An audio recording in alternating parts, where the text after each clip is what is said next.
Alhamdulillah Bapak Ibu yang dirahmati Allah, teman-teman titik balik, sahabat-sahabat titik balik yang hari ini sudah bersama di ruang kajian yang disupport oleh Akademi Prestasi. Alhamdulillah di tengah kita sudah hadir Mas Nabi Kim. Gimana kabarnya Mas? Alhamdulillah. Kang Imam apa kabar? Alhamdulillah sehat. Setelah sekian lama. Saya senang banget Mas, tadi saya jemput beliau ke rumah, alhamdulillah. Bisa ada waktu 15 menit, 20 menit ngobrol. Iya. Tadi sempat protes kenapa kok flyernya yang lagi di winter. Padahal lokasinya Bekasi ya. Agak lucu ya, flyernya lagi pakai jaket winter, lokasinya Bekasi. Kontras banget. Ya, alhamdulillah. Itu ya. Perubahan iklim. Kalau mau tahu behind the scene cerita yang tadi, saya udah cerita juga. Ya, ngobrol di mobil, Kang itu flyernya unik ya katanya. Ya kan Bekasi. Alhamdulillah Mas Sony, tempo hari saya sempat tanya untuk tema atau judulnya tentang lapang dada. Ya. Sebelum nanti kita mulai ya, mau tahu dulu sebagai pembuka, nanti juga kita buka bersama-sama ya sebelumnya. Kenapa lapang dada ini? Ya, kalau kenapa itu nanti malah ya semuanya ya Mas ya.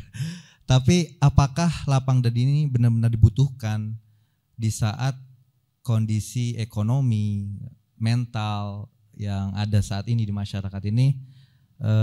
Ya seperti inilah, mentalnya mungkin kurang stabil, kemudian kerja seolah-olah di lingkungan itu saling tidak suportif gitu ya.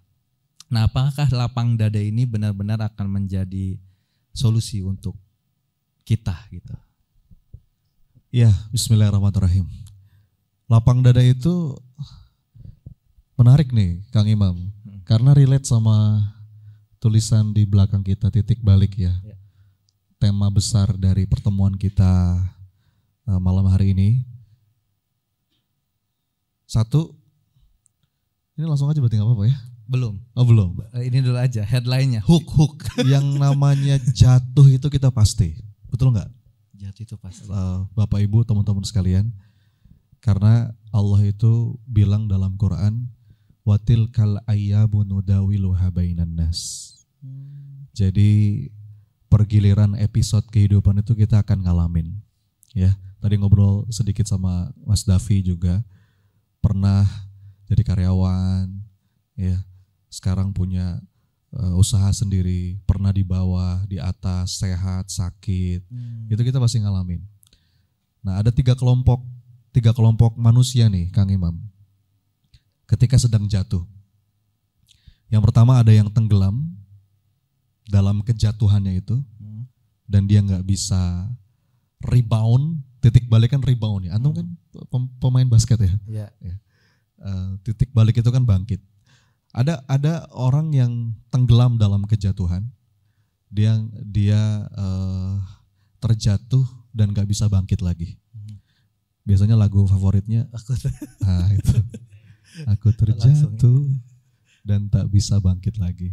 Namanya post traumatic stress disorder. Kelompok satu. Ada kelompok yang kedua, ini kebanyakan orang, dia pernah jatuh tapi dia bisa recover to normal. Dia bisa adaptif. Dia bisa kembali ke titik nol. Kira-kira gitu. Ini kebanyakan orang di sini. Tapi ada yang ketiga. Yang ketiga ini sedikit. Dia sempat jatuh, apapun judul kejatuhannya, termasuk mungkin jatuh karena tekanan-tekanan yang dihadapi sehari-hari dalam aktivitas bisnisnya, pekerjaannya, rumah tangganya. Tapi justru setelah jatuh itu dia bisa bertumbuh bahkan jauh lebih baik dari sebelum dia jatuh. Itulah titik balik. Dan kunci untuk bisa sampai di situ, lapang dada. Wah, luar biasa. Gitu. Udah selesai nih ya? Udah, terima kasih. Ada pertanyaan? Wilayah taufiq wal hidayah. Alhamdulillah, terima kasih banyak Mas Sony atas permulaannya yang luar biasa. Baik Bapak Ibu yang dirahmati Allah, untuk pengumuman di awal ya sebelum kita mulai, Bapak Ibu yang mau bertanya nanti silahkan langsung ajukan tangan atau boleh pakai kertas ya, nanti ajukan ke kami. Dan duluan soalnya waktu kita tidak terlalu panjang, sangat terbatas. Jadi nanti ketika sesi Q&A atau mungkin di tengah-tengah ini lagi ngobrol ada yang mau ditulis silahkan, nanti dari panitia ada Mas Rifki atau Mas Rehan bisa ambil gitu ya. Nanti saya pegang dan saya bacakan insya Allah, atau nanti bisa bertanya sendiri. Baik Bapak Ibu yang dirahmati Allah, bismillah, tema kita hari ini lapang dada adalah sebagai kunci kesuksesan yang dibersamai oleh Mas Sonia Bikim. Kalau saya pribadi melihat Mas Sonia Bikim itu sebagai inspirator kayak cermin ya. Kalau ngelihat cermin seolah-olah ada yang bertanya, apa kabarmu? Apa kabar hatimu hari ini? Suka deg-degannya tuh gitu tuh. Nah, nggak tahu Bapak Ibu seperti apa, tapi hari ini alhamdulillah sudah di tengah-tengah kita. Mari kita simak kehadiran beliau dan kita buka kajian pada malam hari ini di Titik Balik dengan membaca basmalah bersama-sama. Bismillahirrahmanirrahim. Dipersilakan kepada Mas Sonia Bikim. Bismillahirrahmanirrahim. Allahumma aftah lana qulubana wa alhimna rushdana wahdina ila siratikal mustaqim. Teman-teman, Bapak Ibu, baik yang hadir secara offline maupun yang menyimak di YouTube, ini live streaming kan? Live streaming ya. Ada ribuan insya Allah yang nonton. Saya buka dengan salam. Assalamualaikum warahmatullahi wabarakatuh. Waalaikumsalam warahmatullahi wabarakatuh. Alhamdulillah. Allahumma salli wa sallim wa barik ala Muhammad wa ala alihi wa ashabihi ajmain. Pertama-tama terima kasih atas undangannya teman-teman sekalian. Saya dengar ini baru sebulan ya. Abdi Foundation-nya baru sebulan. Ini CSR-nya Akademi Prestasi ya. Kerjasama dengan Kang Imam. Saya sama Kang Imam ini sohib, Bapak Ibu, sahabat sejak lama. Saya sebetulnya jarang mengiyakan kalau undangan malam. Biasanya kalau undangan sharing majelis taklim pagi-pagi biasanya. Karena segmen saya emak-emak biasanya, emak-emak galau. Kalau dilihat ada yang senyum. Kalau dilihat di Instagram Analysis ya, alhamdulillah Instagram saya sekarang udah 300.000 followersnya, TikTok 400.000, YouTube sudah 100 ribuan. Itu kue terbesarnya perempuan 35 ke atas. Ya, walaupun sekarang udah mulai ada Gen Z juga yang ikut bagian dari analisa data itu. Biasanya kalau kajian emak-emak itu kan pagi-pagi, jarang yang malam. Majelis taklim itu biasanya jam 9 pagi sampai jam 11 gitu ya. Makanya jarang-jarang undangan sharing itu di malam hari. Ada beberapa lah, termasuk dan karena yang undang nih Mas Davi, Kang Imam, jadi harus iya ya, susah nolaknya. Apalagi dekat, saya dekat Bu di sini di mana? Keranji. Jadi dekat di Bekasi. Oke lah malam hari ini. Tapi mudah-mudahan Allah berkahi berkumpulnya kita di majelis ilmu ini. Amin. Ya Amin. Allah. Kata Nabi Sallallahu Alaihi Wasallam, salah satu keutamaan dari majelis ilmu itu dicurahkan sakinah, ketenangan. Itu rezeki yang paling mahal hari ini. Dan tercurah-curah juga rahmat. Maka semoga kita dapat itu semua. Amin.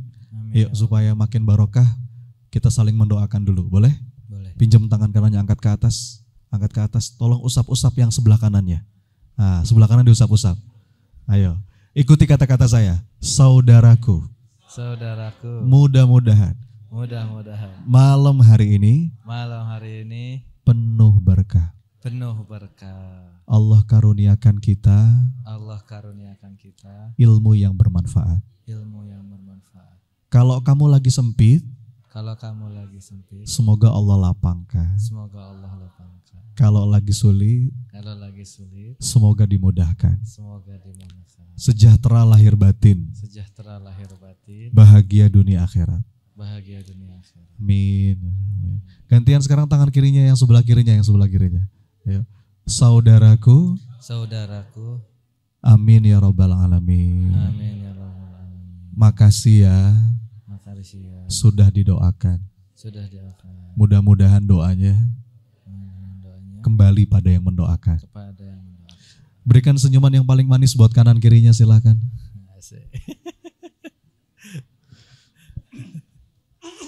Jadi kalau doain orang itu, apalagi di majelis ilmu teman-teman, itu yang lepas, karena gak kemana-mana. Setiap doa baik yang kita berikan kepada orang lain itu balik. Bahkan malaikat yang balik doain kita. Jadi senang banget malam hari ini, straight to the point. Saya tuh kalau diundang dimanapun, pertemuan perdana, tema yang selalu saya minta itu tentang lapang dada, Mas Imam. Karena ini pondasi. Ini pondasi. Belakangan waktu ini saya lagi senang banget ngebahas tentang lapang dada. Sampai saya tulis ke dalam satu buku. Saya seorang penulis, buat yang mungkin baru kenal, baru tahu.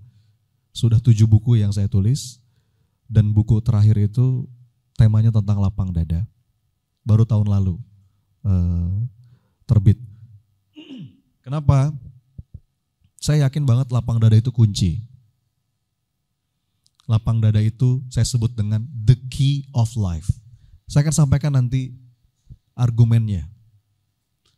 Tapi menurut saya ini kunci yang hilang hari ini.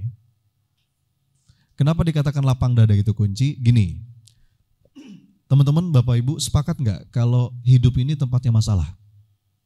Hah? Dari depan kelihatan wajah-wajah banyak masalah ini soalnya. Bahkan kalau kata para ulama, hidup itu darul bala. Tempatnya ujian, ya, tempatnya masalah. La tastaghrib wuqu'al akdar. Kata seorang ulama, kamu jangan heran kalau dalam hidup ini kamu menemui kesulitan demi kesulitan. Kenapa? Karena itulah watak asli dari kehidupan dunia. Kalau dalam Quran Allah bilang tegas banget tuh, am hasibtum an tadkhulul jannah walamma ya'tikum mathalul ladzina khalau min qablikum. Apakah kamu merasa kamu akan masuk surga begitu saja padahal kamu belum diuji, belum merasakan apa-apa yang dirasakan oleh orang-orang sebelum kamu? Massathumul ba'sa wad-dharra wa zulzilu. Teman-teman tahu zulzilu itu apa? Zilzal, zalzalah apa? Goncangan. Jadi ini saya bukan nakut-nakutin, tapi ini sebuah keniscayaan dalam hidup. Kita akan ngalamin tuh goncangan-goncangan kehidupan. Beberapa dari Anda ada bekas-bekas goncangan di wajahnya. Mungkin dengan judul yang berbeda. Jadi jangan heran kalau ada yang merasa, enggak tuh coach, hidup saya baik-baik aja. Pesan saya, tunggu tanggal mainnya. Nah, kita ngalamin tuh. Yang namanya goncangan kehidupan mungkin temanya beda. Ada yang goncangannya urusan keuangan, ada yang di situ. Ujiannya di situ. Bisnisnya hancur, ditipu orang, kejebak utang miliaran, struggle di situ. Ada. Sisi yang lain, ada sebagian orang yang ekonominya baik-baik saja, tapi judulnya beda, betul nggak? Ada yang rumah tangga, ada yang kehilangan sesuatu yang dia cintai, ada yang dikasih sakit sama Allah. Jadi hidup itu nggak pernah ideal. Kadang-kadang kita tuh, kenapa ini perlu saya sampaikan? Karena kita tuh kalau lagi punya masalah, itu suka merasa si paling malang sedunia, benar gak sih? Saya pengalaman 15 tahun jadi trainer. Dulu pertama kali ketemu Mas David ternyata udah lama banget ya Mas. 2017, 2018, awal-awal PPA tuh. Saya pertama kali jadi trainer tuh 2002. Resminya mungkin 2012 ya. Itu resmi itu jadi trainer PPA waktu itu. Kurang lebih 15 tahun lah. Jadi trainer, ngisi training, ketemu ribuan orang. Saya punya pengalaman kadang-kadang orang tuh kalau lagi punya masalah itu suka merasa si paling menderita sedunia. Padahal kegeeran. Terus kita nunjuk orang lain, enaknya jadi dia, coba saya kayak dia. Padahal dia yang kita tunjuk itu juga sama. Lagi struggle dengan masalahnya, betul gak? Rumput tetangga memang lebih hijau. Kalau kata orang Jawa, sawang sinawang. Makanya teman saya bilang begini, jangan cuma lihat rumput tetangga yang lebih hijau, tapi cek juga tagihan listriknya gitu katanya. Kadang-kadang kita bilang enaknya jadi dia, enggak. Poin saya begini teman-teman, kenapa lapang dada itu kunci? Karena yang namanya masalah itu pasti gak pernah habis berlapis-lapis. Kita mau lari kemanapun, hidup ini tempatnya masalah. Ada sebuah kalimat dari seorang pakar stres. Maksudnya pakar di bidang stres, bukan pakar lagi stres, bukan ya. Namanya Kelly McGonigal.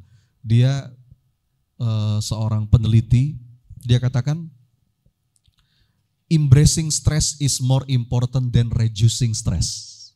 Ini kalimat menarik banget nih. Merangkul stres itu lebih penting dibandingkan mengurangi atau menghindari. Karena nggak bisa kita menghindar. Mau menghindar kemana? Yang namanya stres itu kita pasti ketemu. Di sini pentingnya lapang dada. Kalau teman-teman pengen dalil Qur'annya banyak. Tapi satu dalil yang sering saya sampaikan, dan saya yakin teman-teman semua sudah hafal doanya Nabi Musa alaihissalam, yang dari kecil kita diajarin sama guru-guru kita. Yang mana doanya? Rabbi syrahli sadri. Terusin. Nah, hafal kan? Coba teman-teman, ini pola kehidupan.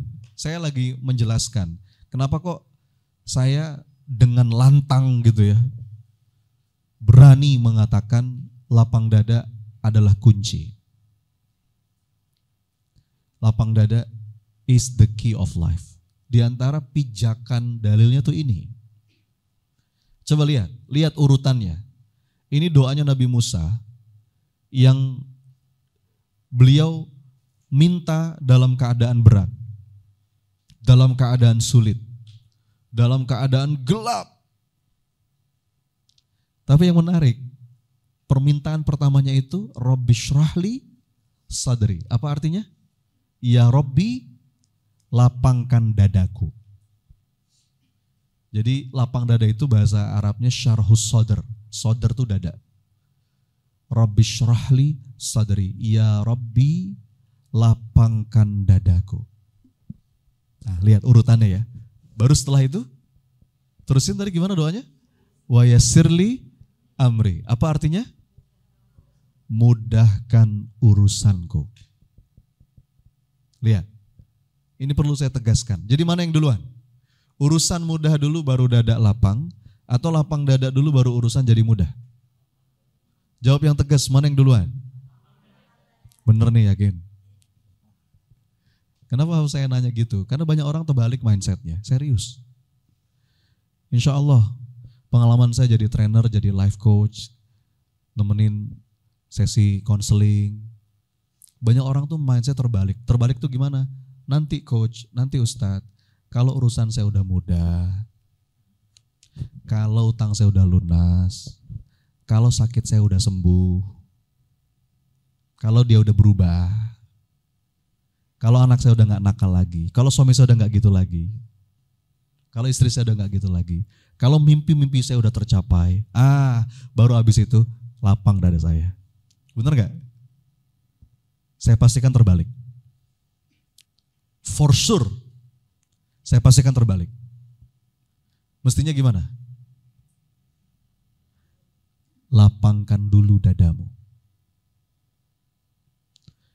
Maka semoga dengan itu Allah akan mudahkan urusanmu. Dan kalau kita kaji dari sudut pandang psikologi ya, karena bidang saya psikologi teman-teman. Saya lagi kuliah lagi sekarang, ngambil neuropsikologi. Besok saya tanggal 23 Juni itu berangkat ke Australia 2 minggu untuk ikut World Congress on Positive Psychology. Semua pakar tuh sepakat, nggak ada perdebatan dalam hal ini. Coba saya nanya, mana yang duluan? Sukses dulu baru bahagia, atau bahagia dulu baru sukses? Jawab yang tegas, mana yang duluan? Iya. Nggak ada perdebatan dalam hal itu. Ini bukan kata saya kalau ngomong nggak pernah kata saya. Insya Allah saya kalau nyampein materi, itu pasti ada pondasi ilmiahnya dan tentu saja ilahiyah. Berdasarkan dalil, ya, riset-riset dari para ahli, mereka semua sepakat, happiness first, success second. Happiness first. Jauh sebelum mereka menyimpulkan hal ini, lah Quran udah ngasih isyarat dari doa yang kita udah hafal sejak kecil. Lapang dada dulu tuh, Nabi Musa mintanya, ya Rabb, Rabbi syrahli sadri, lapangkan dadaku ya Allah. Baru kemudian, wa yassirli amri, mudahkan urusanku ya Allah. Habis itu apa? Wahlul 'uqdatam min lisani yafqahu qauli. Dalam komunikasi kita dimudahkan. Teman-teman, ada gak sih urusan dalam hidup ini yang gak pakai komunikasi? Gak ada. Semuanya ada. Kita mau berkeluarga, kita mau jualan, kita mau kerjasama, kolaborasi, kita mau dagang, mau bisnis, semua dalam hidup ini butuh komunikasi. Makanya ujungnya itu wahlul 'uqdatam min lisani yafqahu qauli. Jadi itu pijakan kuat. Kenapa saya itu kemana-mana ngomong lapang dada is the key. Lapang dada itu kunci. Teman-teman, kalau kita ngerasa kenapa ya coach, kenapa ya ustadz, saya tuh merasa udah berikhtiar loh, jungkir balik, kaki jadi kepala, kepala jadi kaki, untuk menyelesaikan sebuah persoalan mungkin, atau untuk mewujudkan satu hajat. Tapi kenapa ya kok kayaknya pintunya gak kebuka, jalannya gak kelihatan. Boleh jadi Anda melupakan kunci awalnya. Apa kunci awalnya? Lapang dada. Itu. Ya. Anda masih belum lapang. Kalau dalam teori perubahan, kawan-kawan sekalian, berdamai itu duluan sebelum kita berubah dan bertumbuh. Kita gak bisa berubah, kita gak bisa bertumbuh sebelum kita berdamai. Makanya saya tuh semangat banget gitu bawa narasi ini kemana-mana sekarang. Iya, termasuk urusan tadi mental health, urusan ya kesehatan jiwa. Itu seringkali titiknya tuh di sini. Titiknya tuh di sini. Makanya ini penting. Dan ini efeknya banyak sekali. Orang yang lapang dada itu mengundang banyak sekali kebaikan dalam hidup. Orang yang lapang dada itu lapang rezekinya. Serius. Lapang dada sama dengan lapang rezeki. Beneran ini. Ya. Kita semua sudah paham ya, rezeki itu maknanya luas banget. Tapi biasanya orang yang lapang dadanya, lapang rezekinya. Itu dikonfirmasi oleh banyak sekali kajian ilmiah dari para pakar. Jadi kalau kita baca literatur psikologi misalnya, itu lapang dada itu istilahnya banyak. Biasanya disebut dengan positivity, sebuah keadaan batin yang penuh dengan energi positif. Dan itu ngundang banyak sekali kebaikan dalam hidup. Iya.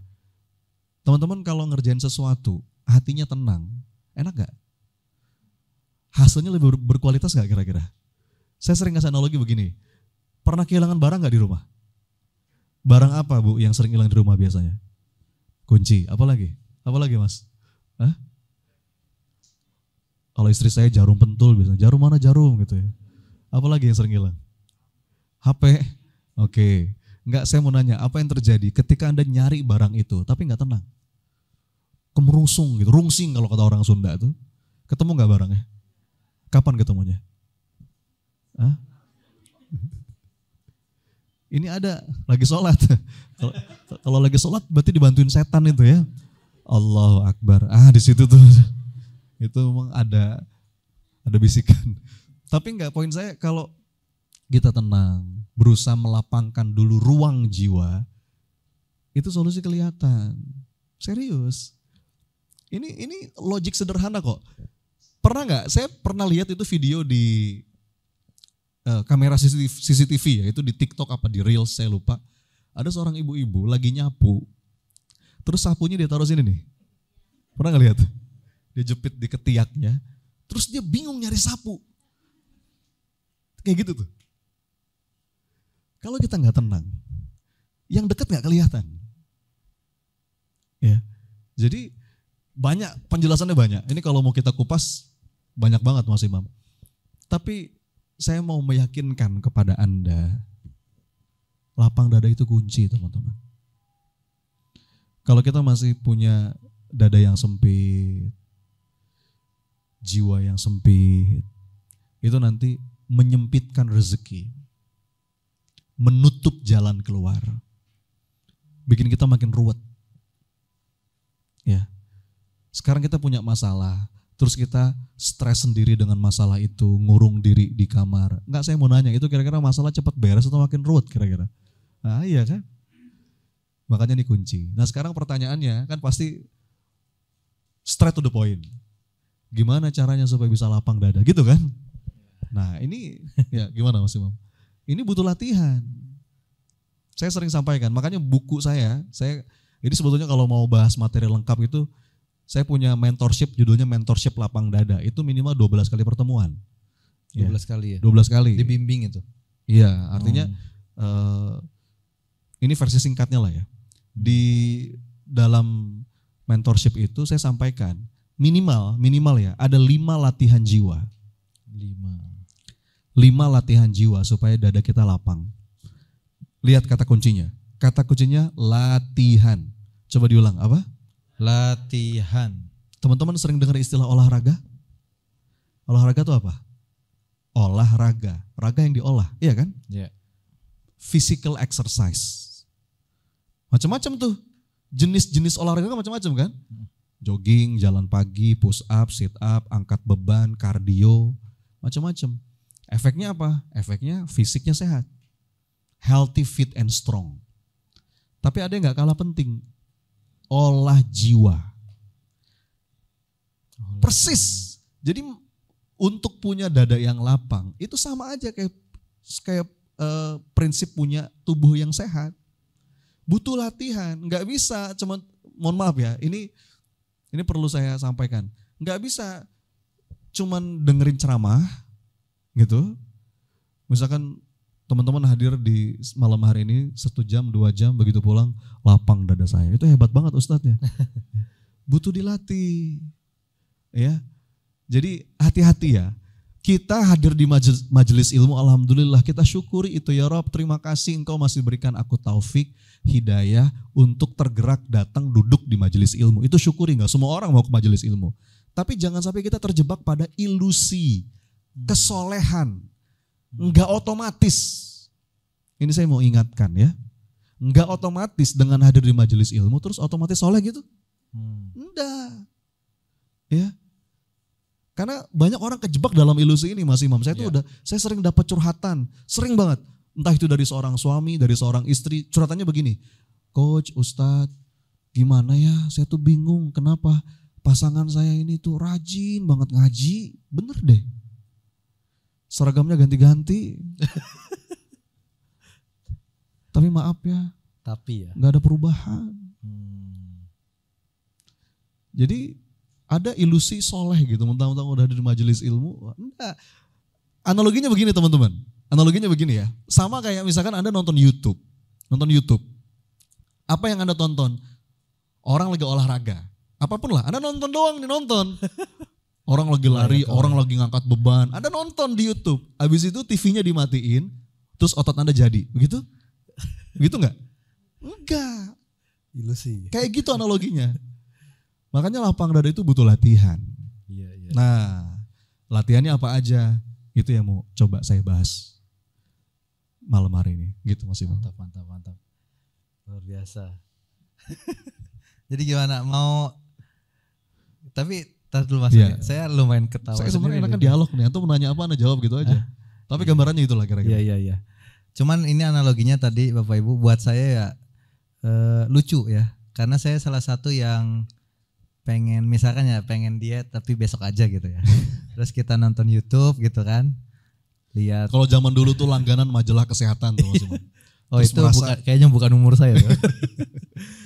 Lihat-lihat orang exercise, berharap berubah badan kita, ternyata enggak. Mungkin ilusi itu ya. Iya. Dan ini poin lapang dada ini di situ. Betul. Jadi harus exercise. Enggak, poin saya ada namanya emotional fitness atau latihan jiwa. Itu penting. Bukan cuma fisik, tapi jiwa juga butuh dilatih. Lapang dada itu butuh latihan. Nah, apa saja latihannya? Langsung aja ya Mas Imam. Boleh, langsung. Ada 5. Nih, teman-teman, Bapak Ibu yang dirahmati Allah, ini basic banget nih materi saya. Karena pertemuan pertama ya. pertemuan pertama dengan saya. Berarti ada yang kedua nih ya, insya Allah ya. Hah? Yang kedua Ya, insya Allah. insya Allah. Kalau di pertemuan pertama saya selalu pengen ini dulu yang saya bahas. Oke, 5. Karena ini pondasi. Ada 5 latihan jiwa kalau memang kita kepengen punya dada yang lapang. Ya. Yang pertama, latihan. Ini butuh latihan ya. Latihan berdamai dengan masa lalu. Ya. Berdamai dengan apa-apa yang sudah terjadi. Kenapa? Karena seringkali yang bikin dada kita sempit, yang bikin kesehatan mental kita itu anjlok gitu ya. Kita tuh suka meratapi apa-apa yang sudah terjadi. Itu nggak boleh, bahkan kata Nabi. Ngomong seandainya saja itu nggak boleh. Itu perkataan yang bikin kita menderita. Coba diulang apa? Seandainya saja. Coba diulang. Seandainya saja. If only kalau dalam bahasa Inggris. Itu sumber penderitaan. Bahkan itu hadisnya sahih, populer, kata Nabi, nggak boleh kita ngomong seandainya saja. Itu bisa menjadi pintu masuknya setan. Nggak boleh, Bu.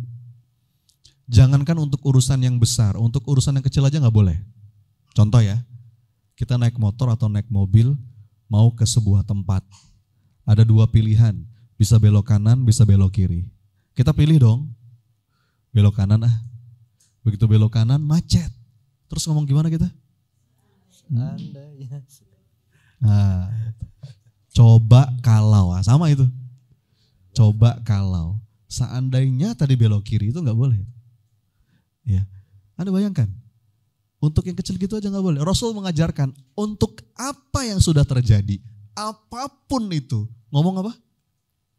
Qadarullah wa masya'a fa'al. Coba diulang.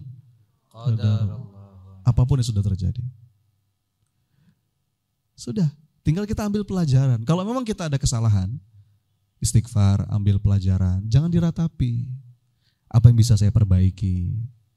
Nah, itu latihan berdamai dengan masa lalu, teman-teman. Makanya saya suka tuh analogi yang sering dipakai sama A.A. Gim tuh. Gimana? Kalau nasi udah jadi bubur, diapain? Iya. Gimana? Ngasih ayam, suwir-suwir, cakwe, suka cakwe? Ngasih kacang kalau suka. Apa Bu? Kacang polong tadi, daun seledri, bawang goreng, kerupuk, sambal, kecap asin. Jadi lapar nih maksudnya. Jadi sudah, saya ada seorang alumni, ibu-ibu, pemilik travel umroh haji. Dia orang Jakarta sini, orang Keramat. Waktu itu sampai ngejar kelas saya ke Solo.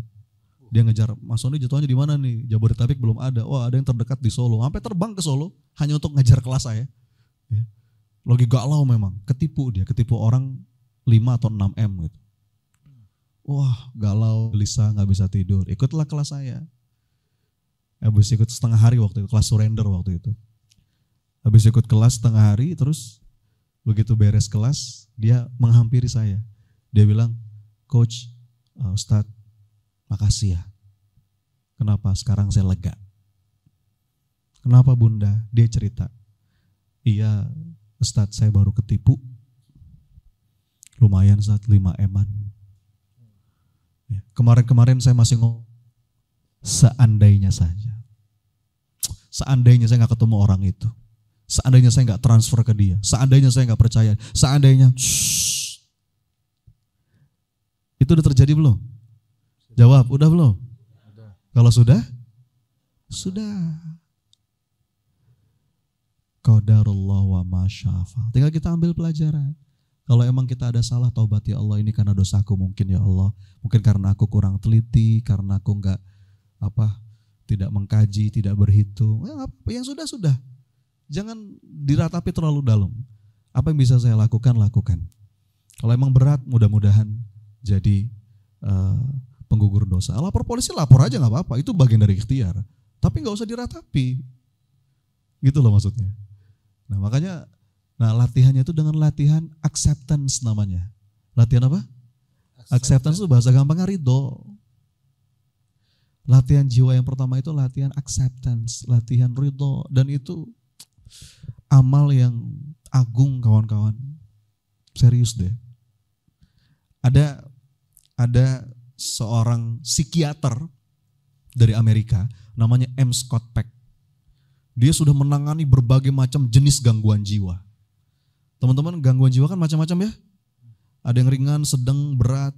Kalau menurut data orang Indonesia katanya 30% kena gangguan jiwa. Berapa? Ini ada berapa berarti di antara kita nih di sini kira-kira? Kalau ada 50 orang berarti 15 di antara kita. Jadi jangan tersinggung, gangguan jiwa tuh bukan berarti gila. Ada gangguan jiwa yang ringan. Apa contohnya? Susah tidur, ya enggak? Apalagi temperamen, senggol dikit bacok gitu kan. Mau tahu nggak gangguan jiwa yang ringan? Nih ya, serius saya nggak bercanda. Kalau teman-teman buka HP, terus mau ngapain ya tadi? Suka begitu? Itu jadi gangguan jiwa. Serius saya. Udah ketawa masih.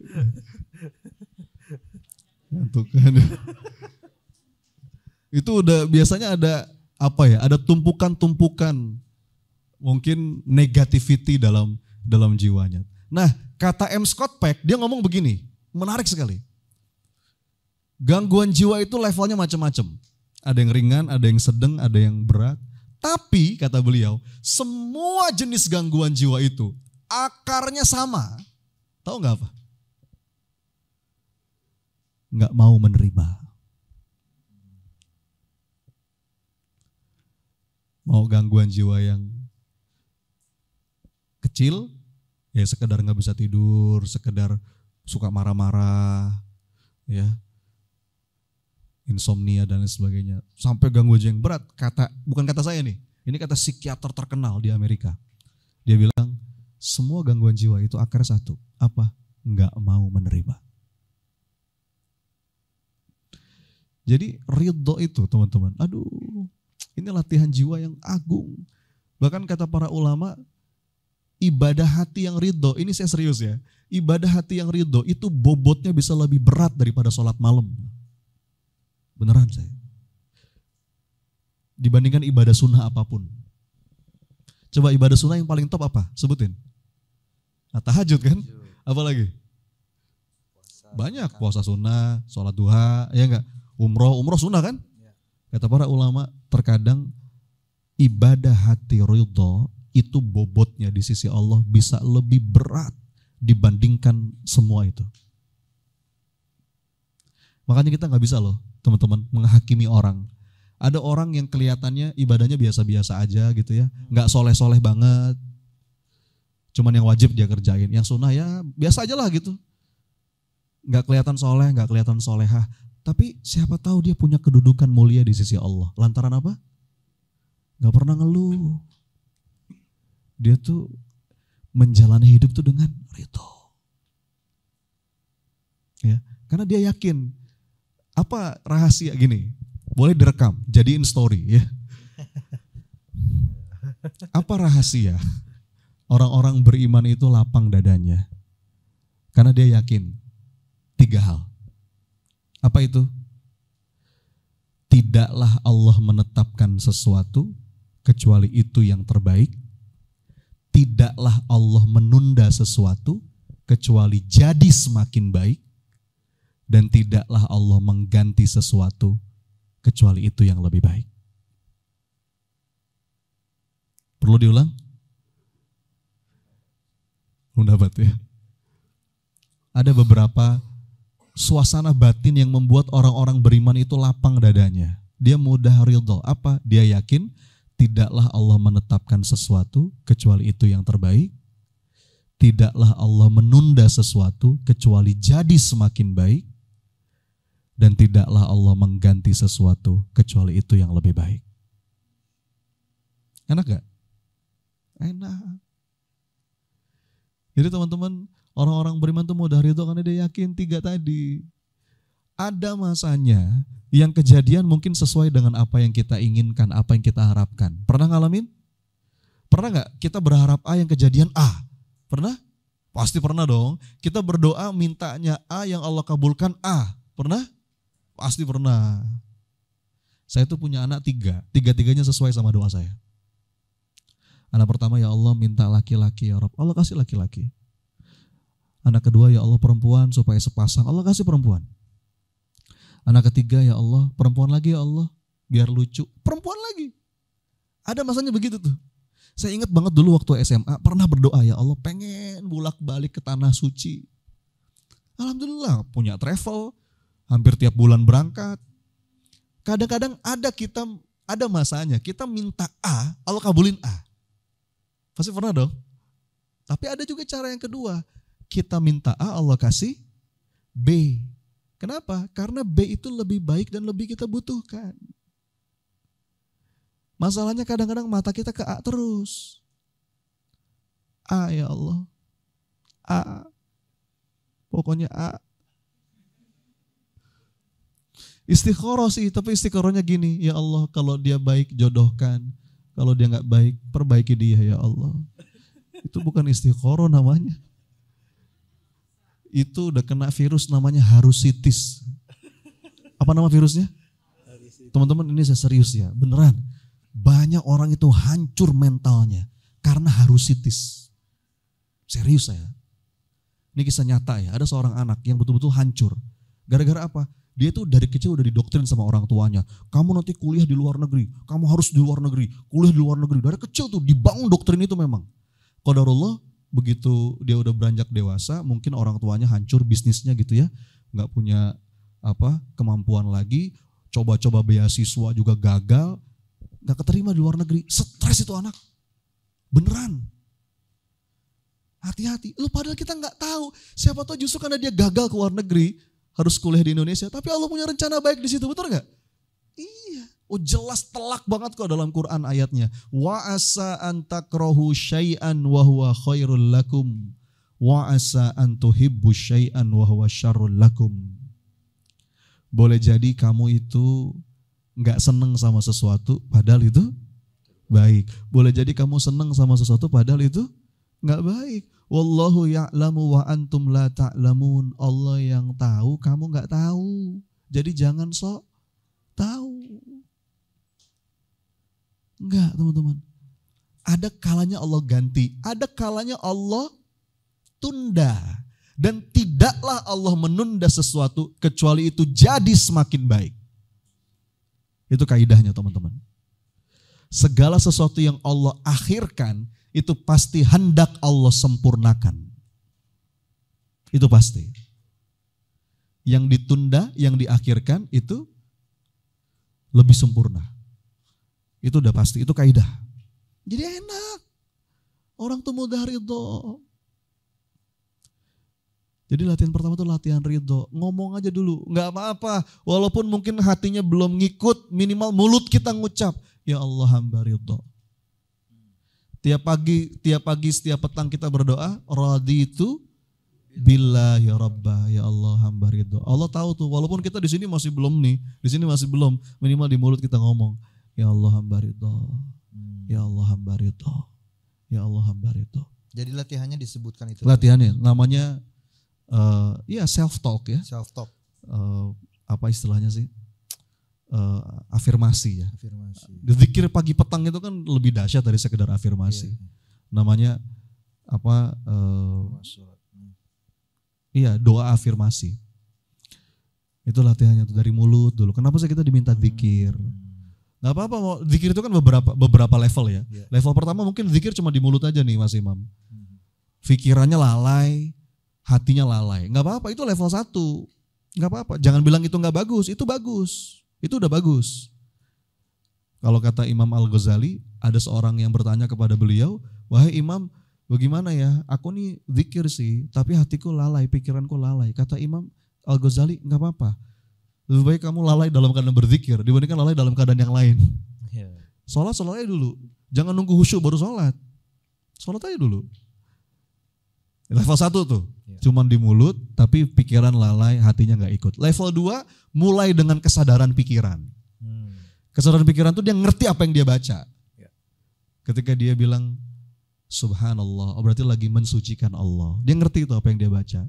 Alhamdulillah, berarti lagi memuji Allah. Astaghfirullah, berarti lagi mohon ampun. Itu udah dengan kesadaran pikiran. Nanti level ketiga bukan cuma dengan kesadaran pikiran, tapi dengan hati yang ikut merasa. Ya, ketika bilang astaghfirullah, dia ingat gitu ya. Ya Rob, hamba ini pendosa. Itu udah mulai melapangkan dada tuh mas. Jadi latihannya ngomong dulu Bu. Pak, hamba ridho ya Allah. Walaupun mungkin di sini masih berkecamuk, walaupun air mata masih jatuh, it's okay. Minimal lisan kita berucap, hamba ridho ya Allah. Ya. Tapi pada akhirnya teman-teman, ini kalau ngomongin ridho itu ya, ini materi yang nggak habis-habis kita kupas. Tapi kalau teman-teman pengen tahu intinya apa, ada satu intinya. Mau tahu nggak? Kalau nggak mau tahu nggak apa-apa sih.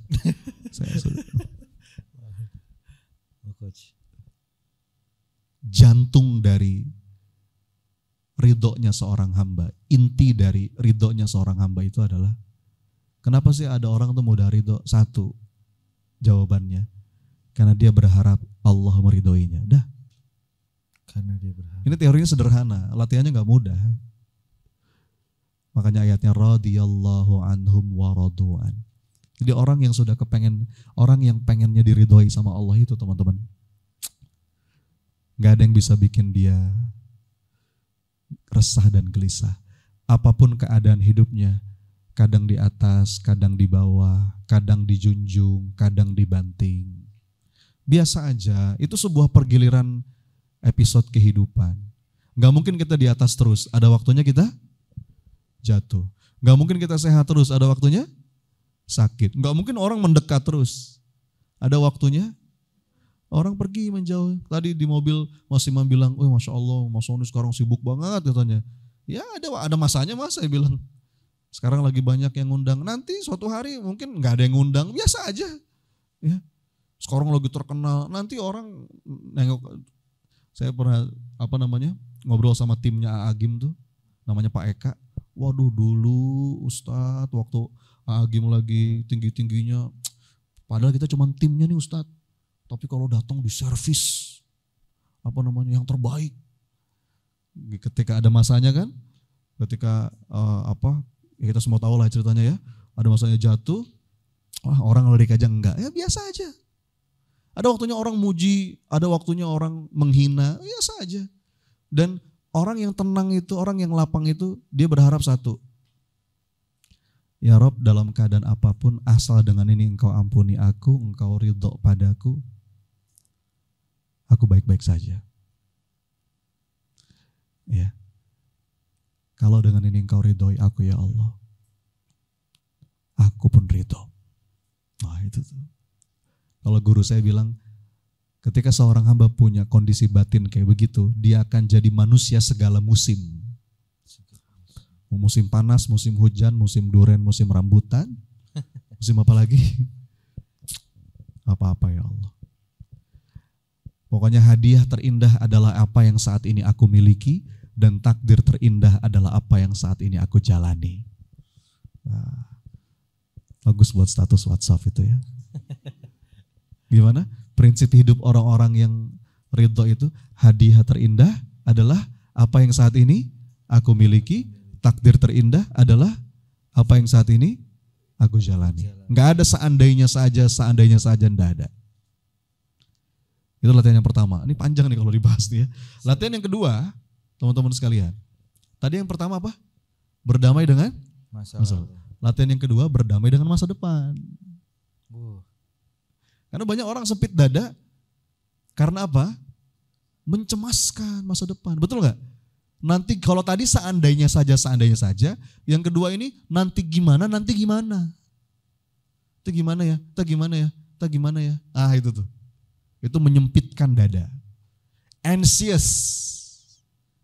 Ya. Anxiety, cemas, gelisah, resah, itu latihannya satu. Latihannya itu berserah.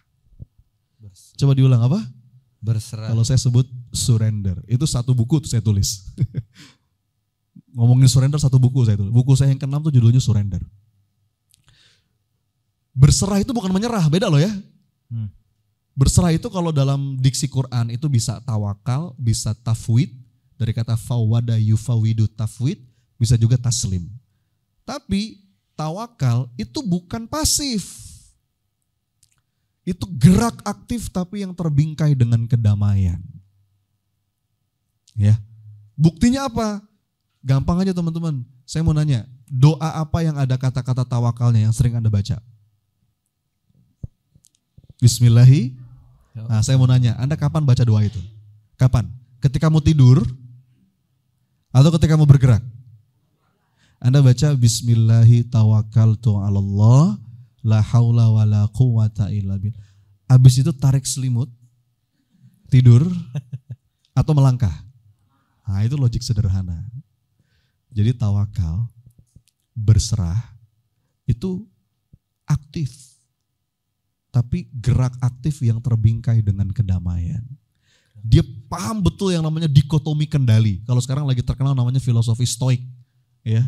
Stoicism itu kata anak-anak muda zaman sekarang. Ya, secara prinsip itu dia sudah dibahas oleh para ulama, ya. Jadi dia paham dikotomi kendali, apa yang di luar kendali, apa yang dalam kendali. Fokus dia hanya pada apa yang bisa dia lakukan. Yang di luar kendalinya dia serahkan kepada Allah. Nah, itu yang bikin kita tuh gak banyak cemas. Titip ya Rob. Jadi apa yang sekarang sedang Anda cemaskan kawan-kawan sekalian, fokus saja pada apa yang bisa Anda lakukan. Disitulah kita bismillah. Yang di luar kendali kita tawakkaltu 'alallah. La haula wala quwata illa billah. Itu lanjutan hadisnya, kata Nabi, kalau kita berikhtiar baca doa itu, 3 jaminan dari Nabi, hudita, kufita, wukita. Seorang hamba itu akan ditunjuki, dicukupi, dilindungi. Coba diulang. Ditunjuki, dicukupi, dilindungi. Coba diulang. Dicukupi, dilindungi. Kurang apa coba? Itu jaminan Nabi bagi seorang hamba yang berserah total. Bulat, ditunjuki, dicukupi, dilindungi. Dan berserah itu pasti gandengan sama percaya, betul gak? Makanya ayatnya itu Qul huwa rahmanu aman nabihi wa alaihi tawakkalna. Anda lihat, itu gandeng tuh. Aman nabihi wa alaihi tawakkalna. Berserah itu sama percaya, surrender sama belief itu bareng. Dan itu unsur pembentuk lapang dada. Ada doanya kata para ulama, washrah suduraha bifaidil imani bik wa jamilit tawakkulli alaik. Ya Allah, lapangkan dadaku dengan apa? Iman yang melimpah dan keberserahan yang indah. Teman-teman, saya mau nanya, teman-teman kalau nitip barang itu sama siapa? Sama pihak yang Anda percaya, betul nggak? Ya. Jadi berserah itu pasti gandengan sama percaya. Saya terus terang ya, dulu saya sempat ini Mas Imam, dulu saya sempat berpikir ketika saya membaca ayat Innallaha yuhibbul mutawakkilin. Allah mencintai orang-orang yang bertawakal. Dulu saya bingung, belum masuk gitu. Kok apa ya alasannya? Kalau misalkan wallahu yuhibbus sabirin, Allah mencintai orang-orang sabar, itu clear buat saya, oke lah. Dia sabar dan dia akhirnya dicintai Allah. Itu oke. Allah mencintai orang-orang yang berjihad. Oke, jelas itu. Allah mencintai orang-orang yang berbuat baik. Oke. Tapi saya bertanya, kenapa sampai innallaha yuhibbul mutawakkilin? Allah mencintai orang-orang yang bertawakal. Itu kan manis banget ayatnya. Ya. Belakangan saya ngaji, saya nanya sama guru, oh saya baru ngerti. Karena keberserahan itu bukti percaya. Ya, antum tuh kalau dipercaya sama orang senang nggak Mas Imam? Banget Banget kan? Kehormatan. Dipercaya sama anak nih. Saya kalau ngajak jalan anak saya nomor 1 tuh, anak cowok saya yang pertama namanya Kim. Saya tuh kalau ngajak dia makan di mana, main kemana, mau kemana? Jawaban dia apa? Ngikut Abi aja. Itu saya jadi merasa gimana gitu Mas? Itu manis banget. Itu kan dalam bahasa lainnya dia ngomong begini.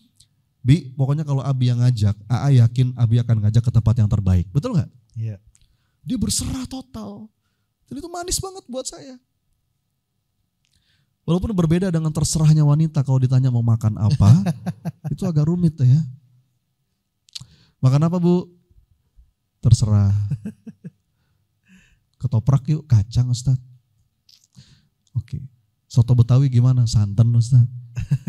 Terus maunya makan apa? Terserah. Itu panjang urusan. Tapi prinsipnya kawan-kawan, obat ya, saya nggak tahu apa sekarang yang menjadi kecemasan Anda. Tapi setiap kita punya kecemasan, betul nggak?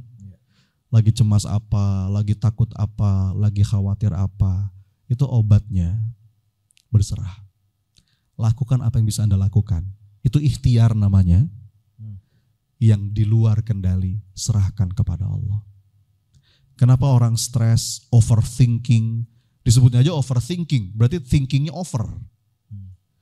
Dia masuk pada wilayah yang gak semestinya, karena dia fokus pada apa-apa yang di luar kendalinya.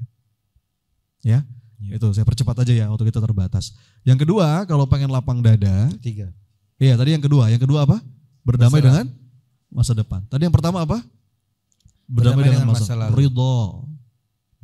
Self acceptance, ya, punya penerimaan, dan mestinya orang-orang beriman itu, ya, mudah menerima. Bahkan kata seorang ulama namanya Maulana Rumi, orang beriman itu mestinya bukan cuma menerima takdir, tapi mencintai takdir. Mencintai takdir. Kata beliau begini, aku mencintai takdirku. Kenapa? Karena aku tahu yang memberiku masalah adalah zat yang paling mencintaiku. Zat yang maha adil gak mungkin zolim, zat yang maha benar gak mungkin keliru, zat yang maha bijaksana gak mungkin sembarangan. Enak banget Bu. Ya. Yang kedua, berdamai dengan masa lalu, berserah, surrender. Ya, tugas kita melakukan yang terbaik dari apa yang bisa kita lakukan. Yang Allah nilai itu kan prosesnya, bukan hasilnya. Teman-teman, saya tantang Anda, coba cari ayat dalam Quran atau hadis Nabi SAW.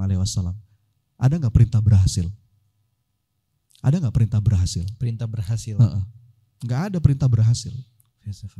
Yang ada perintah berjuang, bukan berhasil. Karena hasil itu wilayahnya Allah. Yang dihisap itu perjuangan kita. Ya. 3, saya percepat ya. Latihan untuk lapang dada. Yang ketiga itu latihan untuk menikmati, menghargai hari ini. Menikmati, menghargai hari ini. Ini biasanya pasangan nih Mas. Orang yang paling menderita itu yang lalu dia ratapi, yang di depan dia cemaskan, yang hari ini tidak dia apa-apa. Lupa untuk dia hargai, lupa untuk diapresiasi, sibuk dengan apa-apa yang belum ada, sampai lupa menghargai yang sudah ada. Padahal hati-hati, kata para ulama, seringkali kita itu baru sadar nilai suatu nikmat saat nikmat itu udah hilang dari diri kita, betul nggak? Itu kaidah tuh. Kebanyakan orang baru menyadari nilai suatu nikmat ketika nikmat itu sudah hilang dari dirinya. Kalau waktu masih ada, taken for granted. Kita baru sadar nikmatnya sehat kalau lagi sakit. Kita baru sadar nikmatnya nafas kalau lagi sesek. Kita baru sadar keberadaan seseorang itu sebuah anugerah ketika orang itu udah pergi meninggalkan kita. Betul nggak? Iya.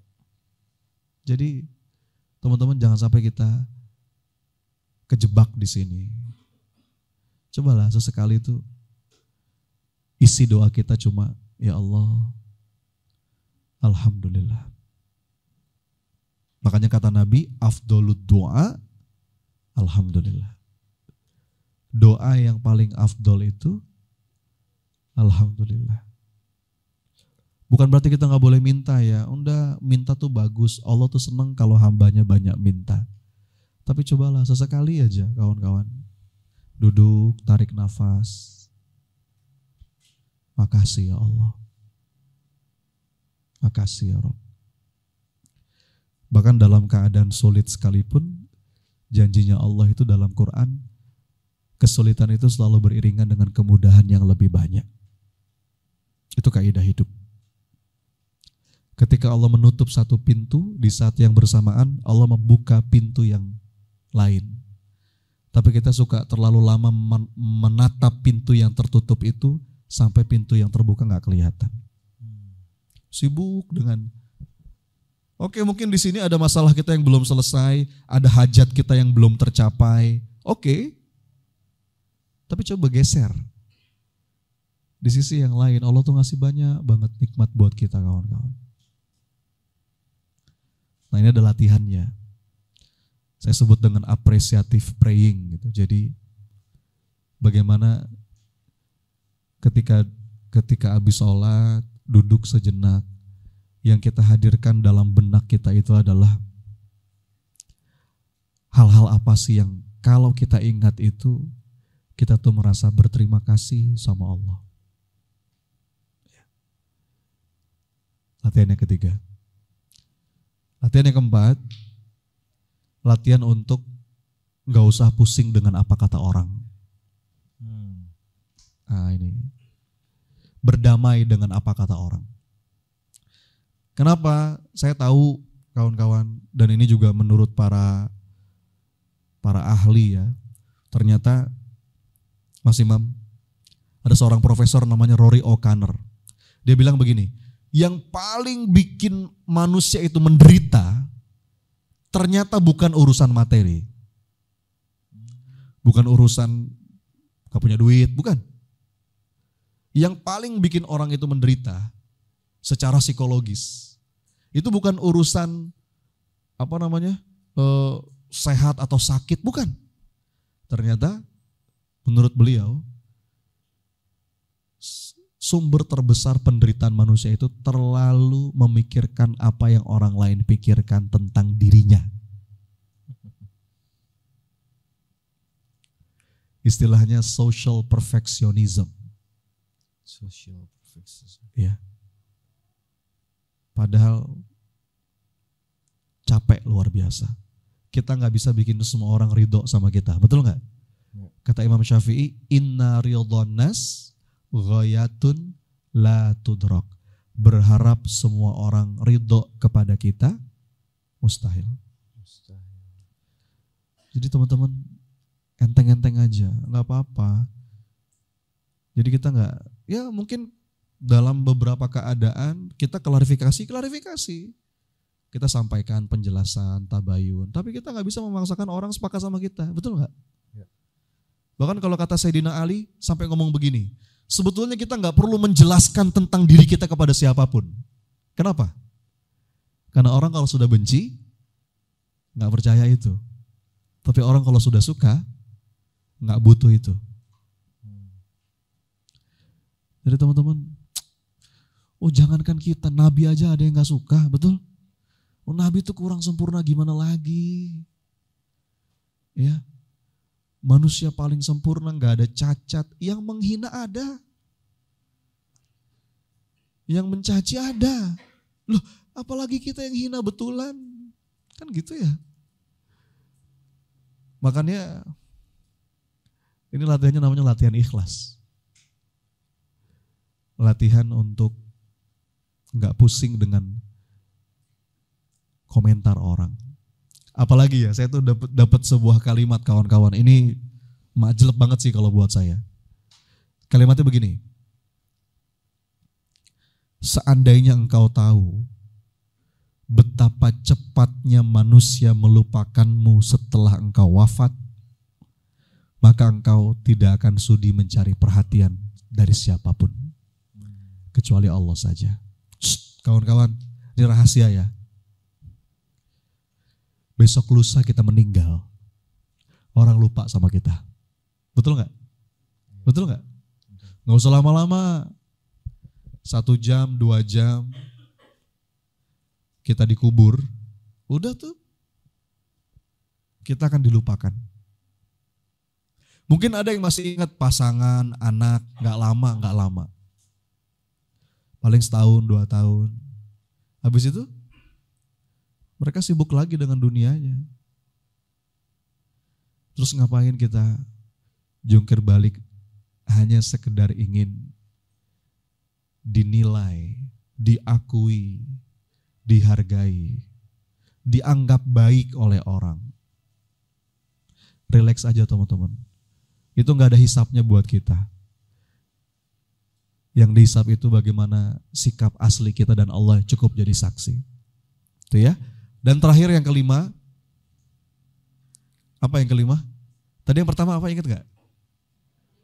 Berdamai dengan masa lalu. Yang kedua? Berdamai dengan masa depan. Yang ketiga?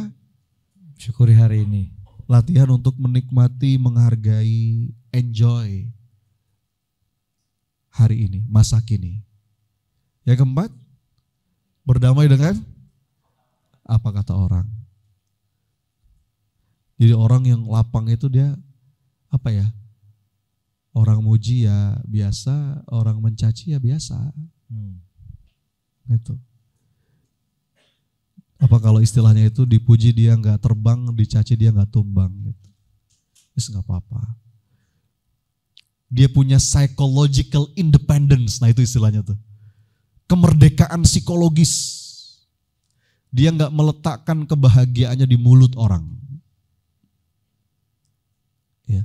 Orang mau komentar apa, saya punya penjelasannya. Tapi ya nggak harus juga sih saya jelasin. Ya. Jadi namanya psychological independence. Dan yang kelima, yang terakhir, latihan memaafkan. Forgiveness. Namanya forgiveness therapy. Karena di antara sumber sempitnya dada itu apa? Nyimpen dendam. Nyimpen amarah. Nyimpen murka. Teman-teman, saya punya nenek. Tahu gak? Sekarang umurnya 94 tahun. Bukan nenek langsung sih, kakaknya kakek saya. Jadi kakek saya punya kakak perempuan, nenek berarti kan ya? Karena kakek nenek saya udah meninggal semua, dari jalur ayah, dari jalur ibu, istri udah meninggal semua. Satu yang tersisa, sama ganya oma, orang tinggal di Manggarai, Oma Ati.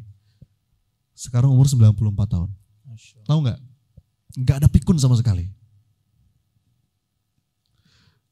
Diajak ngobrol tuh inget gitu, cucu, ponakan. Secara fisik cuman kaki aja yang sakit, wajar ya usia segitu. Cuman secara psikis tuh sehat gitu. Saya pernah nanya sama beliau waktu lebaran tahun lalu itu. Oma, bagi dong rahasianya. Gimana nih biar bisa kayak Oma nih. Sehat, insya Allah umurnya panjang, jadi ibadah, banyak sedekah. Bagi dong Oma nih buat yang muda-muda nih, saya bilang gitu kan. Saya nanya iseng aja, nggak ada niat apapun. Ternyata jawabannya bikin saya termenung gitu. Dia bilang begini, apa ya Son? Oma juga kayaknya biasa-biasa aja. Tapi ada satu Son yang selalu Oma jaga. Apa Oma? Oma itu Son, insya Allah nggak pernah punya sebel, nggak pernah punya kesel sama orang lama-lama. Nggak ada. Sebel, kesel, apalagi disimpan sampai dendam, Oma nggak ada. Son. Oma tuh mungkin suatu hari bahkan kalau lagi kesel sama anak misalnya, apa yang Oma lakukan?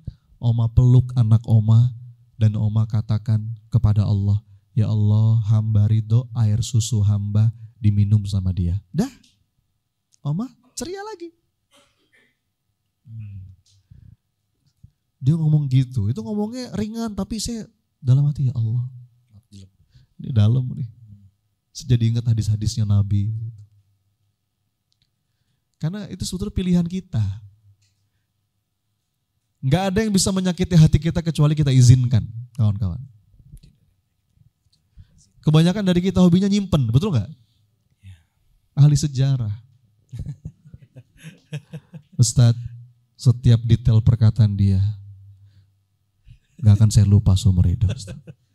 Saya ingat betul bagaimana mimik wajahnya, Ustadz. Dia ngomong gitu menjelang azan Isya, Ustaz.